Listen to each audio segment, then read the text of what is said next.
Hello guys, আসসালামু আলাইকুম। আশা করি সবাই ভালো আছেন। আলহামদুলিল্লাহ আমিও ভালো আছি। দেখেন, এটা চাল, আতপ চাল। এটা প্রথমে ধুয়ে তারপরে ঝাঁপিতে ঝেড়ে দিয়েছে, যাতে পানি ঝেড়ে যায়, তাহলে চালগুলো শুকনো হবে। আর চালগুলো পাড়ায় বাড়তেছে, আর আমি ফার্স্ট টাইম চাল পাড়ায় বাড়তেছি। কিছু কিছু পিঠা আছে পাড়ায় বাইটটা খাইলে বেশি মজা হয় কলের থেকে। আর এখানে এটা বানাবে সাজ পিঠা। আর আমাদের গ্রামের সাজ পিঠা যে কোনো কেউ বানালে সে চালটা পাড়ায় বাইটটা নেয়, তাদের কলের গুঁড়ি কুটটা নিয়ে আসলে সেই পিঠাটা হয় না, ফুলে না, ভালো হয় না, ভিতরে কাঁচা থাকে, যার কারণে ফ্রেশ একবারে শক্ত, যাতে ভালো হয় খেতে, এই জন্য চাল বাইটে নিতে হয়। আর দেখেন, চালটা বাটার পর এত ফ্রেশ, এত ঝরঝর হয়েছে, ভাবতেই পারি নেই যে এত সুন্দর করে আমিও পারি। আর সত্যি যে কোনো জিনিস চেষ্টা করলে অবশ্যই সফল হওয়া যায়, ভালো হয়। আর আমার চাল বাটাটা সত্যি অনেক সুন্দর হয়েছে, নিজের কাছেও অনেক ভালো লাগতেছে যে আমিও পারি, চেষ্টা করলে আমিও পারবো।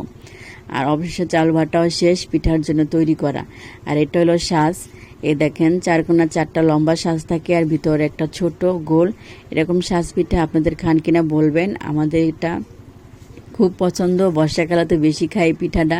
আমরা এটাকে বলি হাজির পিঠা। আপনাদের গ্রামে কি বলে অবশ্যই বলবেন। অবশ্যই গোলা গোলা হয়ে গেছে, এখন পিঠার জন্য তৈরি করতেছে। আর বর্ষাকাল তো তার ছোট চুলায় ঘরের ভিতরে পিঠাটা বানানো হচ্ছে। আর সত্যি বর্ষাকালে কিন্তু পিঠা মিঠা খেতে বেশি ভালো লাগে, তার ভিতরে এই পিঠাটা আরও মজা। আর আমরা হাজির পিঠাটা গরু গোস্ত বা মুরগির গোস্ত না হইলে মিঠাই, খাজুরে মিঠা দিয়ে খাওয়া হয়। মিঠা দিয়ে কিন্তু অনেক মজা। এভাবে ঢেকে দেবেন, পিঠাগুলো দেওয়ার পর ঢেকে দিয়ে দেখবেন যে হচ্ছে কিনা। মাঝখানে একবার উঠে দেখি যে না হয় নাই, আর একটু বাকি আছে।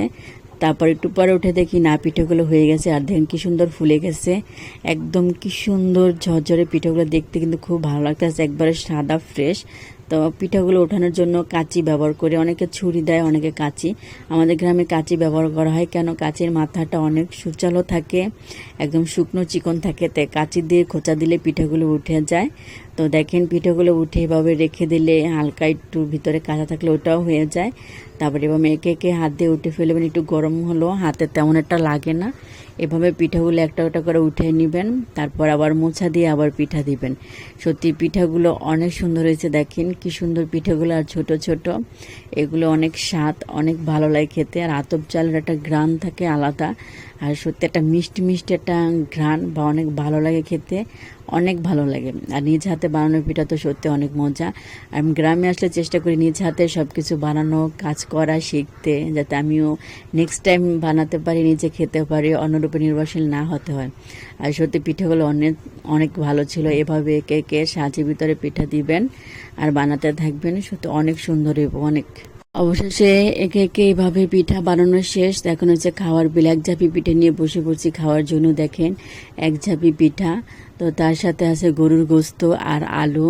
এখন কুরবানির সিজন, আর কুরবানি দেওয়া হয়েছে, যার কারণে গোস্তটাই ঘরে আছে। তো এখন গোস্ত দিয়ে সব কিছু খাওয়া হবে, আর এই গরুর গোস্ত দিয়ে। আর এই পিঠাটা সত্যি অনেক মজা হয়।